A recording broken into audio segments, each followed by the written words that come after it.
అందరికీ దీవీల శుభాకాంక్షలు. లక్ష్మీదేవి పూజలు, నోములు, వ్రతాలు జోరుగా అవుతున్నట్టున్నాయి కదా. పండుగ ముచ్చట్లని చెప్పుకుందాం. First headlines. సంబురంగా దీపావళి పండుగ, పటాకుల మోత మొగుల్ నిండుగా.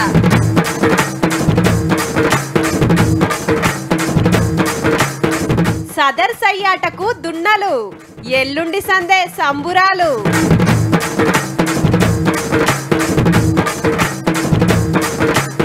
జోరైతున్న జూబ్లీహిల్స్ ప్రచారం, ఎవరు గెలిచేది తెలుసుకుందాం.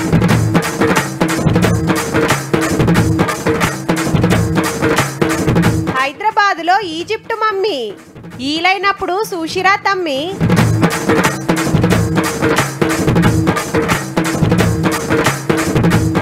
₹5కే టిఫిన్.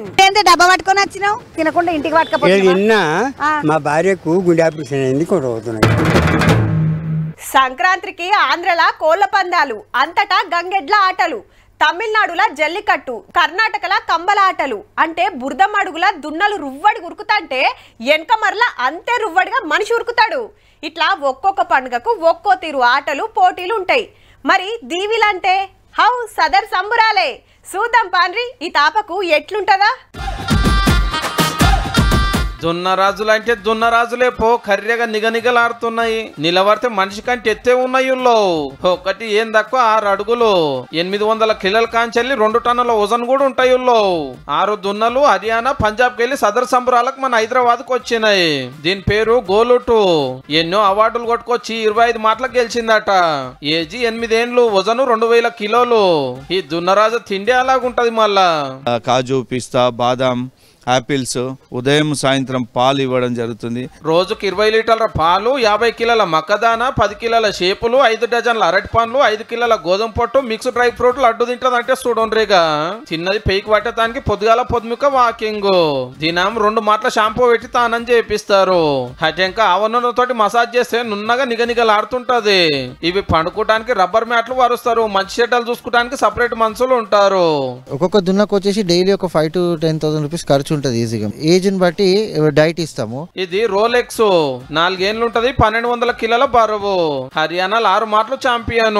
దీని పేరు బజరంగి. పుట్టి 2 ఏండ్లు, వజను 800. ఇదేమో బాద్షా, 5 ఏండ్లు, 1500 కిలోల వజాను. షేరా, కోహినూరు ఇంకో 2 దున్నాలు. హర్యానా, పంజాబ్కి వెళ్ళి మన పట్టణానికి తీసుకొస్తానికి 10 రోజులు పట్టిందట. ట్రాన్స్పోర్టేషన్ 10 లక్షలు, మొత్తం 20-25 లక్షలు ఖర్చు వస్తుంది మేడం మాకు. ఇక ఎల్లుండి నారాయణగూడలో సదర్ సంబరం జోరు ఉంటది. ఈ యాదవన్నలే కాదు, ఇంకా కొందరు కూడా దున్నపోతులను తెచ్చిండ్రు. ఖైరతాబాద్, ముషిరాబాద్, ఎల్లారెడ్డిగూడ, మారేడుపల్లి, బోయిన్పల్లి, కొత్తపేటలో మునం పెట్టి జరుగుతుంది. ఈ యాల్టికైతే గింతే. సదర్ జరిగేటప్పుడు ఆట పాటలతోటి మళ్ళా చెప్తాము.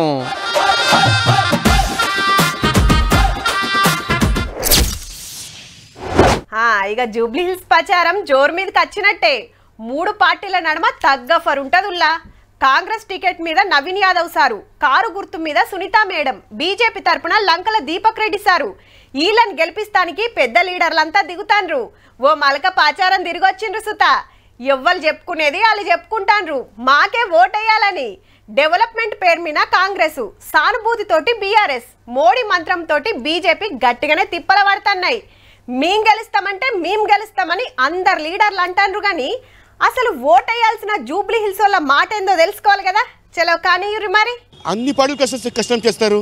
అది అదృష్టంలా ఉంది ఎవరు రావాలని. ఇది ఒక జాక్ ప్యాట్. పని చేయి, కష్టం కొంచెం బయట వస్తాడు. 200 యూనిట్ల లోపు మేము కరెంటు కట్టలేము, బిల్లు కడతలేము, సన్న బియ్యం తింటున్నాము. మా ఆడోళ్ళు బస్సులో ఫిరి తిరుగుతారు. మా ఇంట్లో 4 ఆడోళ్ళు. 4 ఆడోళ్ళు అంటే నెలకు వచ్చి ఒక 10-12 వేలు. నవీన్ యాదవ్ పుణ్యాన పిల్లగాడు డిగ్రీ చదివిండు. పిల్ల ఇప్పుడు ఇంటర్ ఫస్ట్ ఇయర్ ఉంది. ఆపదలో ఆదుకుంటాడు. సగం రాత్రి ఫోన్ చేయి, 15-20 నిమిషాలలో వస్తాడు. ఏం ఆపద ఉంది చూస్తాడు. జనాలు వెరిపోయారు. రోడ్ చిన్నగా అయింది, ట్రాఫిక్ ఎక్కువ జామ్ అవుతుంది. దీనివల్ల చాలా ఇబ్బంది అవుతుంది. ఈ రోడ్ కటింగ్ పోతామని 15 సంవత్సరాలు అయింది. ఏడేసిన గొంగడు అక్కడే ఉంది. దుమ్ము చూడు, చేయలేక చచ్చిపోతున్నాం పొద్దున. చాలా మంది నవీనాన్న గెలిస్తే బాగుంటుందని చాలా మంది అంటుర్రు. ఆ పిల్లగానికి అవకాశం ఇస్తే చాలా బాగుంటుంది. అంటే ఏ రాత్రి అయినా మేము లోకల్గా పోయినా కానీ కలుస్తాడు. చిన్న వివరాలు సాగు అయినా, సందర్భమైన వచ్చాయన, ఎంత సాయం ఆయన ఈ ఏరియాలో ఆయన మాత్రం ఖచ్చితంగా చేస్తాడు. 3 పూటలు తింటున్నాం, పండుకుంటున్నాం. ఓకే, అంతా ఓకే. కాంగ్రెస్ పార్టీ ఇక రెంట్లు కట్టుకోలేకపోతున్నాం, బతకనికి వచ్చినాం, రెంట్లు కట్టుకోలేకపోతున్నాం. కానీ ఇప్పుడు మళ్ళా గోపీనాథ్ చనిపోయిండు, కానీ మళ్ళా గోపీనాథ్ పార్టీ వస్తుంది. పబ్లిక్లో ఉన్న టాక్ మాత్రం కాంగ్రెస్ ఇదే నవీన్ యాదవ్, ఎందుకంటే ఆయన యూత్ అని సింపతి అంటారు బీఆర్ఎస్ వాళ్ళు, కానీ సింపతి కంటోన్మెంట్ ఎలక్షన్లో చూసినాం సాయన వాళ్ళ కూతుర్తి సింపతి పనిచేయలేదు, దుబ్బాకలో చూసినాం సింపతి పనిచేయలేదు. మా పార్టీ వచ్చేసి ప్రజా వెలుగు పార్టీ, జూబ్లీస్ ఎమ్మెల్యే అభ్యర్థిని గత 6 నెలల నుంచి ప్రచారం చేసుకుంటున్నాము. ప్రతి గడప సమస్యలు మాకు తెలుసు. వస్తే బీజేపీ రావాలా మేము కోరుతున్నాం. ఓట్లు వచ్చినాయి, అప్పుడు దేవుడు ఏం చెప్తాడో అదే ఇస్తాం. కానీ మళ్ళీ కేసీఆర్ వస్తాడు. టీఆర్ఎస్ గవర్నమెంట్లో అయితే ఏం పనులు కాలేదు సార్. మా బస్సు కానీ ఎర్రగడ్డ డివిజన్లో 10 years ఉండే మాగంటి గోపీనాథ్. మా ఏరియాలో అయితే డెవలప్మెంట్ ఏం లేదు. మా ఇంట్లో 10, 12, 15 మంది ఉండే ఓట్లు వేస్తుండం. ఏమి ఇస్తారు మాకు? ఏమి ఇయ్యరు. ఏ పథకాలు ఫ్రీ ఇచ్చేసి సోమరిపోతులను చేస్తారు తప్ప కష్టం చేసుకొని బతకండి రాని ఏ ప్రభుత్వం అంటలేదు. అన్ని ఫ్రీ బస్సు వాడుకుంటున్నారు, మళ్ళీ అంటారు ఆయన బస్సు ఎక్కుతారు, మళ్ళీ ఆయననే తిడతారు. పోతాం కదా సార్ ఊరికి, మహబూబ్ నగర్ మాది, ఫ్రీ బస్సులు వెళ్తాం వచ్చేస్తాం. కేసీఆర్ సార్కు డబుల్ బెడ్రూమ్ ఇస్తాం అది అని దరఖాస్తులు పెట్టాం, ఇస్తుండవి వస్తుండవి తొక్క అలాంటివి, కానీ మాకు రాలేదు సార్. వెనక తిరిగేటోళ్ళకు బిర్యానీలు వచ్చినందుకు ఒక 500 వాళ్ళు పైసల కోసం చూస్తున్నారు, కానీ వెనక లైఫ్ ఏంటి అనేది వాళ్ళకి అర్థమైతలేదు. అందరూ వసూలు చేస్తాం అంటారు, అదే మాటలు అంటారు పాతవే. వాళ్ళు అవసరం ఉన్నప్పుడు వస్తారు పోతారు, ఇది తెలియదు ఏమున్నది రాజకీయం.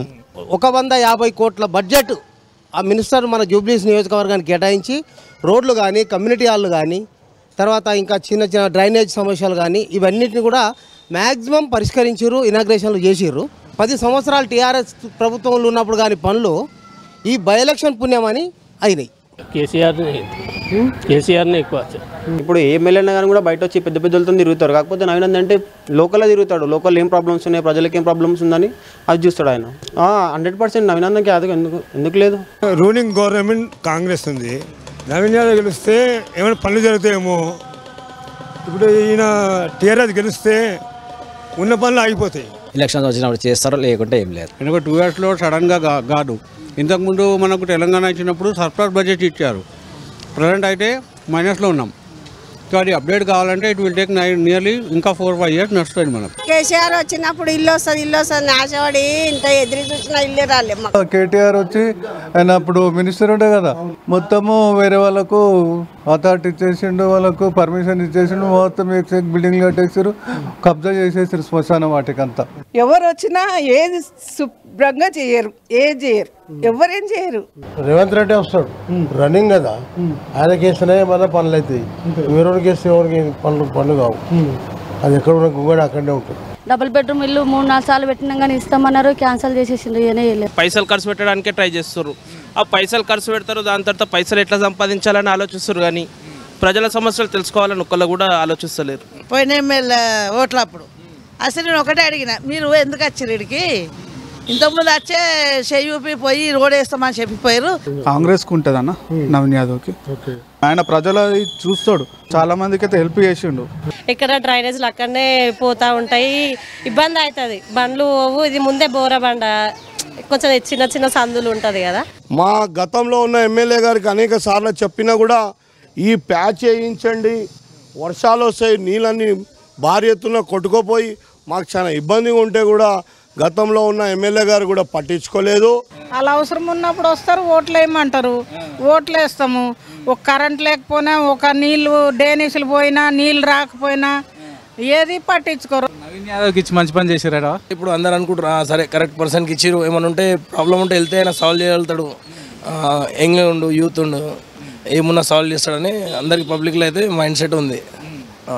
అంటే నవీన్ యాదవ్ క్యాండిడేట్ చాలా మంచి వ్యక్తి అండి, ముందు నుంచి పబ్లిక్లో ఉన్న వ్యక్తి. అందుకోసమే కాంగ్రెస్ దిక్కు పబ్లిక్ ఎక్కువ చూస్తున్నారు. సింపతి అనేది ఏం లేదు బీఆర్ఎస్ని, కేసీఆర్ని అందరు మర్చిపోయినారు. 1 side అయితే నవీన్ యాదవ్ అనిపిస్తుంది. మాదైతే కాంగ్రెస్ పార్టీ రావాలని మేము కోరుకుంటున్నాం సార్, ఎందుకంటే చేంజెస్ కావాలని. ½ kilometer రోడ్డు మాకైతే పగలే నక్షత్రాలు కనబడుతున్నాయి ఇక్కడ. నవీన్ యాదవ్ 100% గెలుస్తున్నాడు ఇక్కడ, ఎందుకంటే ఆయన 20-25 సంవత్సరాల నుంచి ఆయన డివిజన్ మన జూబ్లీహిల్స్ కాన్స్టిట్యూషన్లో వర్క్ చేస్తున్నాడు. జూబ్లీహిల్స్ నవీన్ అన్న పక్కన ఇక్కడ కాంగ్రెస్ ఇప్పటివరకు టీఆర్ఎస్ వచ్చింది, 2 సార్లు వచ్చింది, కానీ ఏం కాలేదు. మీరు మంచిగా నజరేసిండ్రో లేదో గాని గల్లీకి 2 టిఫిన్ సెంటర్లు అయినాయి అబ్బా. ఇడ్లీలు, పూరీలు, బోండాలు, వడలు, తీరు దోశలు తిన్నోళ్ళకి తిన్నన్ని. ఏడజుడు శీతం ఉంటాన్రు. పోనీ రేట్లేమన్నా అగ్గున్నాయి అంటే ఏది తిన్నా ప్లేటు 40 రూపాయలు. జర సోప్ టాప్ అయిన టిఫిన్ సెంటర్ అయితే ఇంకో 10. మంచి హోటల్కి పోతే దాని మీద 20 వేసుకోండ్రి. కానీ 5 రూపాయలకు కమ్మటి నాష్ట పెడితే ఎట్లుంటుందిలా? హైదరాబాద్లో ఇందిరమ్మ క్యాంటీన్లో మాత్రమే దొరుకుతుంది. సచివాలయం వెనకాల మింట్ కాంపౌండ్ కాడున్న సెంటర్కు మా చంద్రబాబు పోయింది పొంగల్ తినొస్తా అని. చూద్దాం మరి ఏం చెప్తుందో. టిఫిన్ ఎట్లున్నదో మొదలు నేను తిని చూద్దామని వచ్చిన. వచ్చేసరికి బాగాని మంది వచ్చిండ్రు, తినేటోళ్ళు తింటున్నారు. మస్తు మంది వచ్చి పార్సల్ కూడా తీసుకొని పోతున్నారు. అసలు ఏమేమి టిఫిన్లు ఉన్నాయి అరుచుకుందామని వచ్చిన. నడువుండి ఎట్లున్నదా అన్న? చాలా బాగుందమ్మా. హోటల్లో ఇదే ఫుడ్కు 70 రూపాయలు ఈజీగా. నేను ఐడియల్ కిచెన్ అక్కడిక్కడ తిన్నాను. 70 రూపీస్ ఈ ఫుడ్కు. కానీ 5 రూపాయలతో అంత క్వాలిటీ ఉంది, టేస్ట్ ఉంది. ఎట్లున్నదా మీ టిఫిన్? సూపర్ ఉంది. ఒకసారి అక్కడ చూస్తే మస్తు. అక్క నమస్తే, టిఫిన్ కొంటబోతున్నావా? ఎట్లున్నదక్క? ముందు తిన్నావా? ఈ రోజే ఫస్ట్ టైం. లోపల తాగే నీళ్ళు గిట్లు ఉన్నాయి. లోపల గిట్ల ఒక మంచిగా ఆలోలే కట్టిండ్రు ముద్దుగా. ఇంట్లో 3 ఫ్యాన్లు పెట్టిండ్రు. నిలబడి తినొచ్చు. మళ్ళీ ఈడనే ఆకులు గిట్లు వేసేయడానికి ఈడ ఒక డబ్బా కూడా పెట్టిండ్రు. బాగున్నది. నమస్తే, ఏడ చేస్తావన్నా జాబు? సెక్రటరీలో చేస్తాం. సెక్రటేరియట్ చేస్తా అన్న. ఎట్లుందన్న టిఫిన్? బాగానే ఉందా? బాగుంది. మధ్య తరగతులు బాగుంది, కటి పేదవాడికి బాగుంది. కడుపు నిండా సరిపోతుందా అన్న టిఫిన్? 10 రూపాయలు అయితే హ్యాపీ. 10 రూపాయలు 2 ప్లేట్లు తిన్నమాట కడుపు నిండా నిమ్మలంగా ఇక మధ్యాహ్నం దాకా. ఎట్లున్నా తమ్మి టిఫిన్? బాగానే ఉంది. ముందు తిన్నావా తమ్మి? ఈ రోజే స్టార్టింగ్. ఈ రోజు సెక్రటేరియట్లో పని చేస్తాడంటే తమ్మి. నువ్వు తమ్మి? మేము కూడా అక్కడ చేస్తాం సెక్రటేరియట్. ఇంటికించి కట్టుకొచ్చుకోవా మరి నువ్వు టిఫిన్? అంటే రెడీ తెచ్చుకుంటాను. అందులో కూడా క్యాంటీన్ ఉంటుంది. ఇక్కడ బాగుంటుంది అంటే ఇక్కడికి వచ్చాను ఈరోజు. నడుండి బయటికి పోయి చూస్తాముండిగా. అని ఎట్లుందన్న టిఫిన్? ఎలా పని చేస్తావు? డ్రైవరు అంటే 5 రూపాయలు అంతనే గింత ముతమంతనే పెట్టిండా, కడుపు నిండా పెట్టిండా? అన్న ఇది చారు పోసిండా లేకపోతే ఇది ఏమంటారు చట్నీ? చట్నీ సాంబార్ 2 కలిపి వేస్తారు. 2 తిన్నావు అంటే మంచిగానే ఉందా అన్న? బాగున్నది అంటున్నారు అందరు తినేటోళ్ళు అందరూ. ఎట్లున్నారు? ఏం కథ? బాగున్నది. ఎంత తీసుకుంటున్నారా? 5 రూపాయలేనా? ఇంకొక 5 రూపాయలు ఇండా అంటున్నారా? ఏమంటలేరు. 5 రూపాయలు. 5 రూపాయలకి ఉడుకుంటున్నారా? అక్కడ రోజు తింటున్నావా? ఈ రోజే తిన్నావా? రోజు తింటామమ్మా. ఈయన పని చేస్తాం మేము. ఏం పేరు తమ్మి? రాజు అక్క. రాజు ఎట్లున్నది మరి టిఫిన్? బాగానే ఉన్నదా? బాగుంది అక్క. 5 రూపాయలు అంతకైనా కానీ 5 రూపాయల వరకు ఎవరు పెడతారు అక్క? మనము 5 రూపాయలు ఇస్తాము. జిహెచ్ఎంసీ వాళ్ళు మిగిలిన 14 రూపాయలు ఇస్తారంట. కానీ చాలా మంది వచ్చి తీసుకుంటున్నారు. అన్న నువ్వేందే డబ్బా పట్టుకొని వచ్చినావు? తినకుండా ఇంటికి పట్టుకపోతున్నా. మా భార్యకు గుండె ఆపరేషన్ అయింది, కొనుక్కుతున్నాయి. డబ్బాలు తీసుకొని పోతున్నారు ముద్దుగా. ఒకసారి లోపల పోయి చూస్తే గిన్నెలకి ఇట్లా మంచిగున్నాయా లేవా? 3 మనుషులు దనా పని వేస్తూనే ఉన్నారు. ఏం పేరు తమ్మి? శ్రీకాంత్ మేడం. శ్రీకాంత్, 7 రోజుల నుండి నువ్వు చేస్తున్నావు. ఎట్లున్నది గిరాకీ? ఎట్లున్నది? మంచిగా మేడం. డైలీ 300 మంది వచ్చి అన్న మొత్తం ఏమేమి టిఫిన్లు పెడతారంట? డైలీ ఒక ఐటమ్ వస్తుంది మేడం. ఏమేమి వస్తున్నాయి? ఉప్మా వచ్చింది, పొంగల్ వచ్చింది, ఇడ్లీ వచ్చింది. నాకు అదేమంటది మిల్లెట్ ఉప్మా అది ఇది అన్నారు. అది వచ్చిందా? మరి ఇడ్లీ వస్తుంది, రాగి ఉప్మా వస్తుంది. ఏదైనా ఒక ఐటమ్. ఇల్లు ఏమన్నా ఒడిచిందే అతమ్మ ఇప్పటి వరకు? ఒకసారి అది ఇంకొక డబ్బు ఉన్నది మంచిగా. ఇదేమో అయిపోయింది. ఒక్కటి అయిపోయిందట. ఎన్ని డబ్బులు వస్తాయి తమ్మి? ఇట్లా రోజు 3 వస్తాయి. ఒక దాంట్లో 100 మందికి పోతుంది. ఇప్పుడు ఇడ్లీ వచ్చినా 3 డబ్బులు వస్తుందా? 5 రూపాయలకు 3 ఇడ్లీలు. 5 రూపాయలకు 3 ఇడ్లీలు, ఇంత సాంబార్ చట్నీ ఇస్తారు. 300 మందికి రోజు టిఫిన్ వస్తుందంట. 3 డబ్బాలు పంపిస్తారంట. ఎక్కడికి వెళ్తామి? ఖైరతాబాద్ నుంచి వచ్చినాను. ఏం చేస్తావు తమ్మి? చదువుకుంటున్నావా? చదువుకుంటూ ఏటీఎం ఆఫీసర్ చేస్తున్నాను. నువ్వు ఒక్కనే తింటున్నావా? మా చెల్లెకి ఏమైనా తీసుకొని పోతున్నా? నలుగురు పిల్లలు ఉన్నారు. 4 పిల్లలు తీసుకోబోతున్నా. ఇప్పుడే వచ్చిన వేడికెంచి నేను బంజా తీసుకొని వస్తున్నా. వాకింగ్ చేసుకుంటూ వస్తా, టిఫిన్ చేసిపోతా. ఇట్లా సరే చేస్తలేరు కదా, ఇట్లా చేయకపోతే ఇక్కడ తినాలి. యాక్చువల్గా ఇక్కడ ఓపెన్ అయిందని తెలిసింది. సరే ఒకసారి చూద్దాం అన్నట్టుగా ఇలా వచ్చాము. ఇంకా వెళ్తూ తినేవాడు. బాగుంది. నచ్చిందా నాన్న? నీ అమ్మ మంచిగా చేస్తుందా? ఎడ బాగున్నదా? ఇలాంటి కార్యక్రమాలకి బయట చాలా మంది దాతలు ఉంటారు, డొనేషన్స్ ఇస్తారు. చాలా టెంపుల్స్లో కూడా మన అన్నదానాలు జరుగుతున్నాయి. అదే రకంగా ఈ కార్యక్రమం కూడా లక్షల కోట్లు సంపాదించే బిజినెస్ మ్యాన్స్ ఉన్నారు. వాళ్ళని కూడా ఈ ఫండింగ్ చేయొచ్చు, ద్వారా ఇది పెంచవచ్చు. ఇది మంచి కార్యక్రమం. బాగుంది. కొంచెం క్వాంటిటీ కూడా పెంచాలి. క్వాలిటీ కూడా ఉంది, కొద్దిగా వేస్తే బాగుంటుంది. దాతల సాయం తీసుకుంటే ఇంకా చాలా బాగుంటుంది. చాలా మంచిగా ఉంది. 5 రూపాయల ఏం దొరుకుతుంది. సూపర్ అన్నం అయితే. పొంగల్ ఉంది, ఇలా ఉప్మా ఉంటే అయిపోయింది. పొంగల్ తింటున్నా. బాగుంది మేడం. నేను ఆటో నడుపుతాను. అందరు బీదోళ్ళు మేడం. ఇక్కడ అందరూ 500, 300, 400 కూలి పని చేసుకునే వాళ్ళే తింటారు. చాలా బాగుంది. రేవంత్ రెడ్డి సార్ ఇంకా మంచిగా చేసిండు దీన్ని. టిఫిన్ పెట్టి ఇంతమంది టిఫిన్ పెట్టేది కాదు, ఓన్లీ లంచ్ పెడతారు. ఇప్పుడు టిఫిన్ ప్లస్ లంచ్ 2 అరేంజ్మెంట్ చేసిండు. Thank you Revanth Reddy sir. ఇక ఇందిరమ్మ క్యాంటీన్ కాడికెంచి ఇది ముచ్చట. ట్యాంక్ బండు, లుమిని పార్కు, సాగర్ల బుద్ధుడు, అంబేద్కర్ విగ్రహం, సచివాలయం, Birla Mandir, Ravindra Bharathi, assembly, public garden, Charminar, Mecca Masjid, Falaknuma palace, Golconda కోట, శిల్పారామం, సాలార్జంగ్ మ్యూజియం. ఓ ఇట్లా బొచ్చడున్నాయుల్లా హైదరాబాద్లో చూడనికి. అయితే చాలా మందికి తెలియంది. అవునా అని పరిశాన్ అయ్యేది ఇప్పుడు మీకు చూపిస్తాం. రైట్, మమ్మీని మంచిగా చూడుర్రిగా. ఇది ఉన్నది ఏడంటే మన హైదరాబాద్ లోనే పబ్లిక్ గార్డెన్ లో, స్టేట్ మ్యూజియం లా 1000 ఖర్చు పెట్టుకొని ఈజిప్ట్ దేశం పోయి చూసే అవసరం లేదు. ఈడ 20 రూపాయల టికెట్ తీసుకుంటే చాలు. ఒకవేళ ఫోటోలు గుంచుతామంటే ఇంకో 50, వీడియోలకు 200. మన సిటీలో మమ్మీ ఉన్నదనే ముచ్చటే తెలియదు మరి చాలా మందికి. ఆల్ ఓవర్ ఇండియాలో ఓన్లీ 6 ఉన్నాయని నాకు ఇక్కడ చదివిన తర్వాత కూడా తెలిసింది. అది మన హైదరాబాద్లో ఉండడం ఇంకా గ్రేట్. మోస్ట్లీ ఏంటంటే చాలా మందికి సాలార్జంగ్ మ్యూజియం ఒకటి తెలుసు, బట్ ఇట్లాంటి మ్యూజియం ఉందని అనేసి ఇక్కడ ఎవరికి తెలియదు. జస్ట్ ఓన్లీ పబ్లిక్ గార్డెన్ అంటే గార్డెన్ లా ఉంటుందని అనుకుంటారు. ఈ మమ్మీ పేరు నైషు, ఈజిప్ట్ దేశం యువరాణి. కాలం చేసేటప్పటికో 24 ఏళ్ళు ఉండొచ్చునట. ఇప్పటి లెక్కలు చూస్తే 2500 సంవత్సరాల కిందడుదుల్లా. వాళ్ళ దేశంలో డెడ్ బాడీలను గాలబెట్టకుండా ఆకుపసర్లు, తీరు మందులు వాడి ఇట్లా బట్టలు చుట్టి లోపల పెడితే ఏండ్ల కమానం గింత కూడా ఏం కాకుంటుంటాయి. ఘాట్నే మమ్మీలు అని పిలుస్తారు. ఎక్కడెక్కడో పోయి చూసొస్తారు. మరి మమ్మీ మన కాడికి ఎట్లొచ్చిందంటే 95 ఏళ్ల కిందట నిజాం నవాబ్ అల్లుడు కొనుక్కొచ్చి మామకు గిఫ్ట్ కింద ఇస్తే ఆయన 10 ఏళ్లకు మ్యూజియానికి గొప్ప చెప్పిండట. నిజాం రాజ్కి ఈజిప్ట్ వాళ్ళు ఒక గిఫ్ట్ లాగా ఇచ్చారు అనుకుంటున్నాను. మేబీ మమ్మీలు ఖరాబ్ కాకుండా ఏమేం జాగ్రత్తలు తీసుకోవాలనో అవన్నీ తీసుకుంటారు. దేశం మొత్తంలో 6 ఉంటే దక్షిణ భారతంలో మన హైదరాబాద్ లో ఉన్నది ఇది ఒక్కటే. టీవీలనో సినిమాలనో కాకుండా డైరెక్ట్ గా చూడాలనే కాయిస్ ఉంటే పబ్లిక్ గార్డెన్ లో ఉన్న మ్యూజియానికి పోర్రి. నైసు మమ్మీని చూడొచ్చు.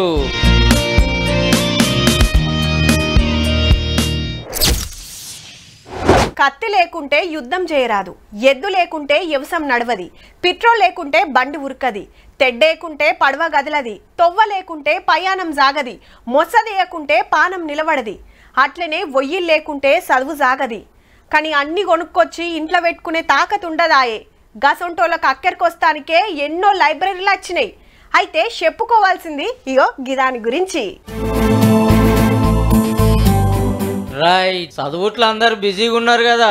సూర్యాపేట జిల్లా మిర్యాలగూడలో ఉన్న సర్కార్ లైబ్రరీని తీర్మార్లకు ఎందుకు తెచ్చినామంటే ఇక్కడ ప్రతిరోజు 300 మంది విద్యార్థులు తన చదువులను కొనసాగిస్తుంటారు. నోటిఫికేషన్స్ వచ్చినప్పుడు 450, 500 మెంబర్స్ దాకా వస్తుంటారు. మా గ్రంథాలయం ఉద్యోగాలను తయారు చేసే ఫ్యాక్టరీగా మారిపోయింది ఇక్కడ. అవు మరి 2 ఏళ్లలో 100 మంది గవర్నమెంట్ జాబులు కొట్టిండ్రు ఇంట్లో చదువుకొని. కానిస్టేబుల్ 21 మంది, గ్రూప్ 4 లో 6, టీచర్స్ 24 మంది, హాస్టల్ వార్డెన్లు 8, గురుకుల టీచర్లు 10 మంది, గురుకుల జూనియర్ లెక్చరర్లు 17 మంది, గ్రూప్ 2 5, గ్రూప్ 3 లో 3, మొన్నటి గ్రూప్ 1 లో 1 కొలువు సంపాదించిండ్రు. ఈ 2 ఇయర్స్ నుంచి గ్రూప్స్ మాత్రం ప్రయత్న. మొన్న జరిగినటువంటి టీజీపీఎస్సీ ఫలితాల్లో నాకు ఏఎస్ఓ జనరల్ అడ్మిషన్ సెక్రటేరియట్లో జాబ్ వచ్చింది, గ్రూప్ 2 జాబ్. గ్రూప్ 2లో స్టేట్ 44th ర్యాంక్ వచ్చింది. నాకు డిప్యూటీ తహసీల్దార్ పోస్ట్ అపాయింట్మెంట్ అయింది మా జోనే. నేను ఒక 8 to 9 అవర్స్ ఈ లైబ్రరీలోనే ఉండేవాడిని. వైఫై కానీ, పవర్ బ్యాకప్ కానీ అన్నీ ప్రాపర్గా ఉన్నాయి. ఇక్కడ మంచి ఎడ్యుకేషన్ అట్మాస్ఫియర్, చదువుకోవడానికి అనుగుణంగా చాలా మంచి అట్మాస్ఫియర్ ఇక్కడ ఉంటుంది. రోజుకు 14 గంటలు తెరిచే ఉంటది. ఏడాదిలో ఒక్క రోజు కూడా బంద్ ఉండదట. మళ్ళా ఆ బుక్ ఉన్నది, ఈ బుక్ లేదనుకుంటే ఏ పరీక్షలకు చదవాలన్నా 11 ఉన్నాయి.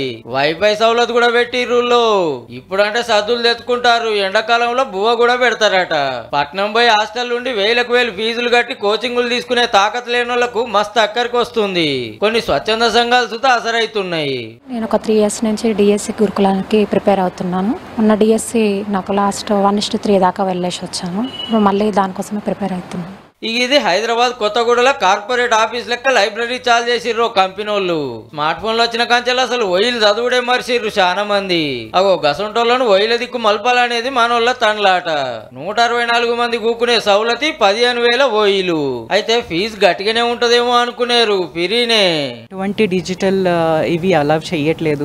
It is only a place for reading. మంచి బుక్స్ ఉన్నాయి, చదువుకోవడానికి ఇంట్రెస్ట్ ఉన్న వాళ్ళకి మంచి ప్లేస్. సర్కార్ జాబులకు చదివేటోళ్లే కాదు, టైం దొరికినప్పుడు మీరు సుత లైబ్రరీకి పోయిరారి, పోరలను దోల్కపోరి. ఎన్నో తెలుస్తాయి, ఊకే ఫోన్లు టీవీలే లోకం అనుకోకుండా.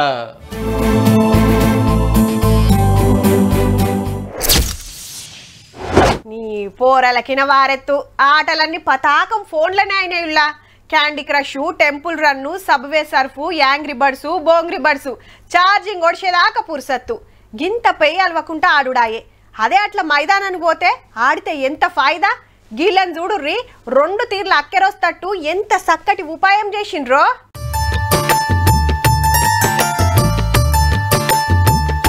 పరేషాన్ కాకుర్రి, పక్క చెస్ బోర్డే. అట్టముక్క మీద కాకుండా గ్రౌండ్లో ఆడతాన్రు. గచ్చు మీద బోర్డు, ఆటు మీద పావులు. హగో ఒక్కొక్కటి జరపాలంటే ఎంత తిప్పల పడతాన్రో. ఒక్క పావు 4 కిలోల బరువుందట. మరి ఇద్దరు గ్రౌండ్లకు దిగి ఆడుతంటే చుట్టూర మెట్ల మీద కూసోని చూస్తుర్రు ముద్దుగా. సైనికులను ఒక్కో మెట్టు కదుపుడు, ఒంటెలు గుర్రాలతోటి ఎత్తుకు పై ఎత్తులేసుడు. మెదక్ జిల్లా నర్సాపూర్లా ఓ ఇంజనీరింగ్ కాలేజ్లా ఇంత పెద్ద చెస్ బోర్డు తయారు చేసిండ్రుల్లా. సల్లగా ఏసీల కూకొని ఆడుకోక ఎండలాడుడేంది అంటారా? ఫిజికల్ గా మెంటల్ హెల్త్ అనేది చాలా మంచిగా ఉంటది. అండ్ ఇది ఎక్కువ చాలా మంది ఎక్సైటెడ్ గా ఫీల్ అవుతున్నారు. కూర్చొని ఎవరైనా ఆడతారు, నుంచొని కదిలిస్తూ ఆడుతూ ఉంటే ఆ ఎక్స్పీరియన్స్ అండ్ జాయ్ఫుల్ మూమెంట్ అన్నది చాలా బాగా అనిపిస్తుంది. రూమ్ లో కూర్చొని ఆడితే దిమాక్ ఒకటే పదనైతది. గదే గ్రౌండ్ లకు వచ్చి ఆడితే పెయ్యికి మంచి ఎక్సర్సైజ్ అవుతుందని గీ ఉపాయం చేసిరట. ఓపెన్లో ఆడడం వల్ల ఏమవుతుందంటే మూవ్స్ ఉంటాయి, కదులుతూ ఉంటారు, plus open air, oxygen levels బాగుంటాయి. క్లోజ్లో ఉంటే ఆక్సిజన్ లెవెల్స్ ఉండవు, నెంబర్ ఆఫ్ స్ట్రెంత్ ఉంటారు కాబట్టి మెదడుకు పని చెప్పినట్టు ఉంటది, బాడీకి తాకతస్తది. కానీ ఇంత పెద్ద బోర్డును పావులను తయారు చేసిండ్రంటే తారీఫ్ చేయాల్సిందేనబ్బా. చూసిండ్రు కదా, ఇక ఇవ్వుల్లా ఇయాల్టి తీన్మార్ ముచ్చట్లు ఉంటామల్లా. నమస్తే.